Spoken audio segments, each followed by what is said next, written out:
Why does saying no feel so dangerous even when you know you're running on empty?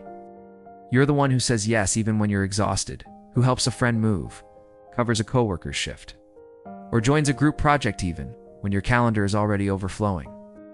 You feel that pang of guilt at the thought of letting someone down, and sometimes you wonder if you're just too nicer, as some have said, a pushover. You replay conversations in your head, wishing you'd spoken up or set a boundary. But in the moment, the word no just feels impossible to say. If you've ever felt weak for not saying no, you need to hear this. Most people never hear what's really behind this struggle. But what if your difficulty isn't a flaw at all? What if there's a deeper reason you find it so hard to say? No one that has nothing to do with weakness, and everything to do with how your mind and heart are wired. You've probably heard the labels pushover, doormat, people pleaser. Maybe you've even started to believe them. The world seems to celebrate those who set hard boundaries, who say no without a second thought, who protect their time and energy like it's gold.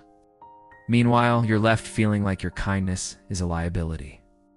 Your empathy, a weakness. Your yes, a sign that you're somehow less strong or less worthy. Maybe you felt invisible in a group, or quietly resented the way people expect you to always be available. The pressure to just set boundaries can feel relentless, as if your way of being is something to fix or outgrow. But here's the twist. What if your so-called weakness is actually a hidden strength? Psychology says your people-pleasing is actually relational intelligence, a sophisticated adaptive response wired into your nervous system. Not alone, and you're not broken. The urge to say yes isn't just about being agreeable or avoiding conflict. It's about your brain's deep drive for connection, safety, and belonging. Deep in your nervous system, there's a response called fawn. It's the instinct to appease, connect, and keep harmony when you sense tension or threat. While some people fight or flee, you instinctively move toward others, smoothing things over, making sure everyone feels okay. This isn't weakness. It's your brain's way of protecting you and your social bonds. Oxytocin, the connection hormone, plays a big role here. When you say yes, your brain rewards you with a sense of belonging and safety. For people wired for high social sensitivity, saying yes isn't just about avoiding conflict, it's about maintaining the tribe, keeping relationships strong, and ensuring you're not left out in the cold. In our evolutionary past, being accepted by the group was survival. Your nervous system still remembers that, even if the threat now is just disappointing a friend or coworker. Think about the friend who always volunteers to help someone move, even when their own weekend is packed. Or the coworker who covers extra shifts, not because they have to, but because they can't stand the thought of letting the team down. Maybe you're the student who joins every group project, quietly making sure everyone feels included, even if it means staying up late to finish the work.